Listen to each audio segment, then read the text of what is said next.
नमस्कार प्यारे शिक्षार्थियों, मैं doctor Shilpa Vinodiya, assistant professor department of botany, Pandit Sundarlal Sharma, open university Chhattisgarh Bilaspur, आप सभी का स्वागत करती हूँ। आज के मॉड्यूल में हम देखेंगे बीएससी फाइनल ईयर के प्रैक्टिकल्स के बारे में। So let's start with the experiment. Today we are going to start with the practicals of BSc final year bio and we are starting the experiment demonstration of osmosis. The first experiment, demonstration of osmosis, requires 5 to 7 resins, beaker, water, sugar solution, etc. So first of all we will start the theoretical part or the principle on which the experiment works. Osmosis is the net movement of solvent molecule from a region of their higher concentration to a region of their lower concentration through a semi-permeable membrane. That means the movement of molecules from a region of higher concentration to lower concentration is called osmosis. When resins are placed in water in a hypotonic solution, they absorb water by process called osmosis and swell up. सबसे पहले हमें ये जानना होगा कि osmosis में hypotonic solution क्या होती है। सॉल्यूशन 3 प्रकार की होती है। जब कोई सॉल्यूट सॉल्वेंट में घुलता है, जब किसी एग्जाम्पल के लिए हम लेते हैं कि कोई अगर शुगर, 1 चम्मच शुगर को हमने 1 ग्लास पानी में घोल दिया तो शुगर क्या है, सॉल्यूट कहलाएगा और पानी को हम बोलेंगे सॉल्वेंट। तो सॉल्वेंट में जब सॉल्यूट डिसॉल्व हो जाता है पूरी तरह से तो ये क्या कहलाता है, सॉल्यूशन। अब जब ये इसका कंसंट्रेशन बढ़ता है तो हम इसे हाइपरटोनिक सॉल्यूशन कहते हैं, जिसमें उसका ऑस्मोटिक प्रेशर भी ज़्यादा होता है। और जब इसका सॉल्यूशन का जो कंसंट्रेशन कम होता है तब हम इसको हाइपोटोनिक सॉल्यूशन कहते हैं। और जब इसका कंसंट्रेशन बराबर होता है तो इसे हम बोलेंगे आइसोटोनिक सॉल्यूशन। इसका एक एग्जाम्पल है, जैसे हमने 3 तरह की सॉल्यूशन ली और उसमें एक तरह की सेल्स को प्लेस कर दिया। सपोज हमने पहली सॉल्यूशन में हाइपरटोनिक सॉल्यूशन लिया है। इसका मतलब क्या है कि जो सेल हमने रखी है उस सेल के अंदर का कंसंट्रेशन जो बाहर की जो सॉल्वेंट है उसकी कंसंट्रेशन से कम है, अर्थात जो बाहर का कंसंट्रेशन है वो क्या है, ज़्यादा है। इसका मतलब सेल एक हाइपरटोनिक सॉल्यूशन में रखी हुई है, जिससे क्या होगा कि वो हाइपरटोनिक सॉल्यूशन उस सेल के अंदर चला जाएगा और उसका जो ऑस्मोटिक प्रेशर होगा वो भी ज़्यादा होगा। तो ये हो गया पहला हाइपरटोनिक सॉल्यूशन। दूसरा है हाइपोटोनिक सॉल्यूशन। इस केस में क्या होगा कि एक बीकर में एक जो सॉल्यूशन रखा हुआ है वो उसका कंसंट्रेशन उस सेल के कंसंट्रेशन से कम है। इसका मतलब क्या है कि सेल के अंदर का जो कंसंट्रेशन है और बाहर का कंसंट्रेशन क्या ज़्यादा है, तो मूवमेंट क्या होगा सॉल्यूट का फ्रॉम इन टू आउटसाइड। और वैसे ही अगर हम तीसरा प्रकार लेंगे आइसोटोनिक सॉल्यूशन का, इसमें क्या होगा, जो सेल का कंसंट्रेशन है और बाहर का कंसंट्रेशन है दोनों ही बराबर होगा। उस केस में हम इसको बोलेंगे आइसोटोनिक सॉल्यूशन। इस तरह से 3 प्रकार की सॉल्यूशंस होती है। जब हमने किसी भी सेल को हाइपरटोनिक सॉल्यूशन में रखा है तो एक्सोस्मोसिस हो रहा है, और जब हमने किसी सॉल्यूशन को हाइपोटोनिक सॉल्यूशन में रखा है तो उसमें एक्सोस्मोसिस हो रहा है। उसी तरह जब हम रेजिन का प्रैक्टिकल करते हैं, या रेजिन मतलब होता है किशमिश, सूखा हुआ अंगूर। जब हम सूखे हुए अंगूर को नॉर्मल पानी में कुछ देर के लिए रख देते हैं तो वो फूल जाता है। बाहर में जो पानी है उसका कंसंट्रेशन कम है और अंगूर के अंदर का जो कंसंट्रेशन है वो ज़्यादा है। तो मूवमेंट कहाँ होगा सॉल्यूट का, from higher to lower concentration. तो पानी जो है वो अंदर की तरफ जाएगा और इस तरह से किशमिश फूल के अंगूर बन जाएगी। तो ये इसके थियोरेटिकल पार्ट है।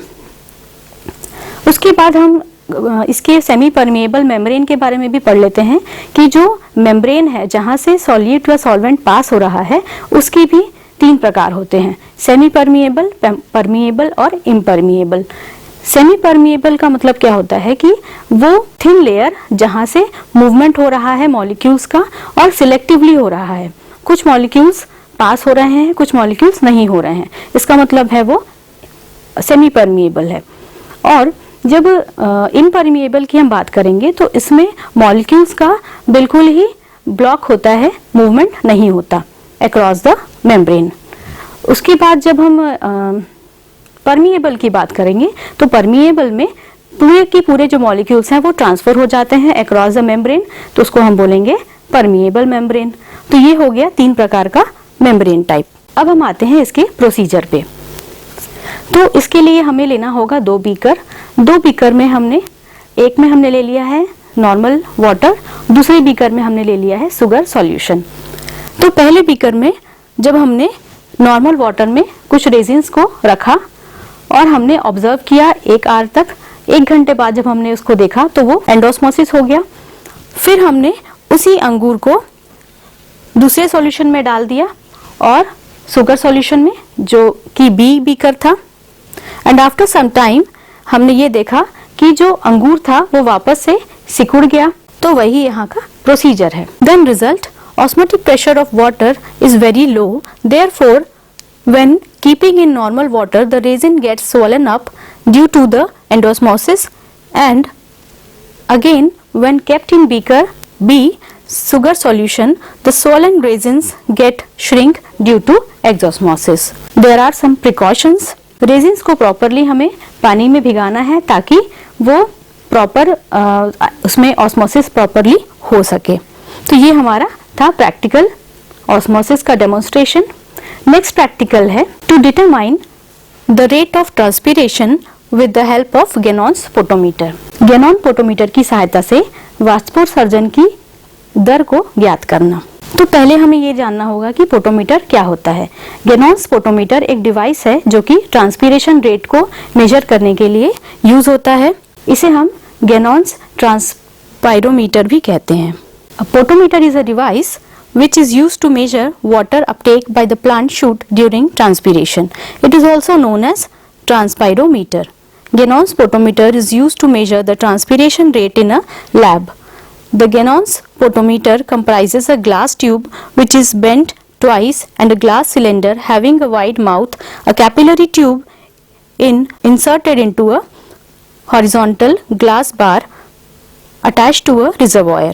A wide mouth glass cylinder is present towards the front end of the apparatus. Diagram में हम जैसे देख पा रहे हैं कि इसका ये जो apparatus है इसे हम Ganon's apparatus कहते हैं, जिसका एक सिरा जो है वो बीकर में डूबा हुआ है और दूसरे सिरे पे एक रबर की कॉर्क लगी हुई है जहां पर हमने एक शाखा को लगाया हुआ है।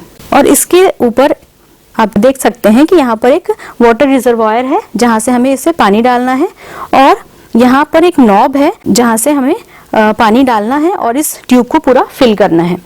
इस ट्यूब को फिल करने के बाद में हम ये देखेंगे कि यहाँ पर एक बबल क्रिएट हो जाएगा। हर जगह से हमें लॉक कर देना है ताकि एयर बबल्स और ना आए।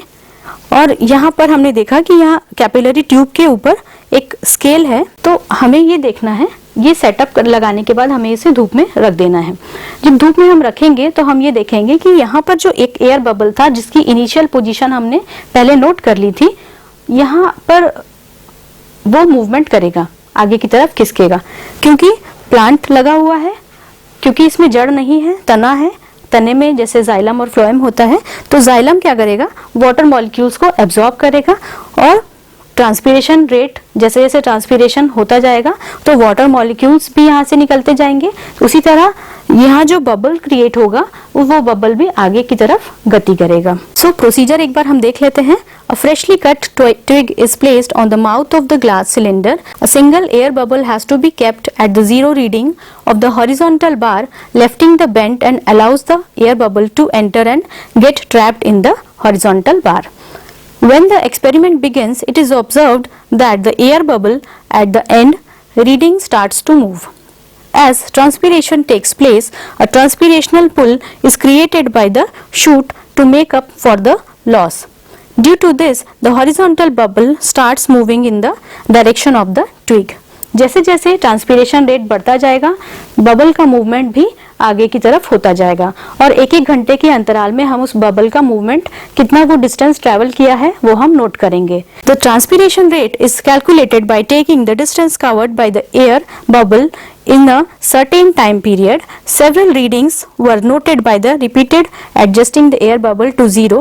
The average of these readings gives the transpiration rate. So result comes, the air bubble moves due to transpirational pull as the amount of water absorbed by the plant shoot is almost equal to the water lost through transpiration.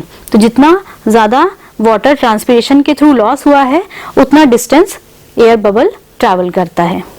So precaution, when a twig is freshly cut from a plant, make sure that it is immediately placed under water, only the cut region. जैसे ही हमने plant को cut किया तुरंत हमें उसे cork में फंसा के apparatus में लगाना होगा ताकि उसका वाटर लॉस ना हो. उसका apparatus should not be moved after setup once. एक बार हमने जब apparatus सेट कर दिया उसके बाद हमको उसको मूव नहीं करना है, अदरवाइज उसमें एयर बबल्स क्रिएट हो जाएंगे. apparatus should be air tight.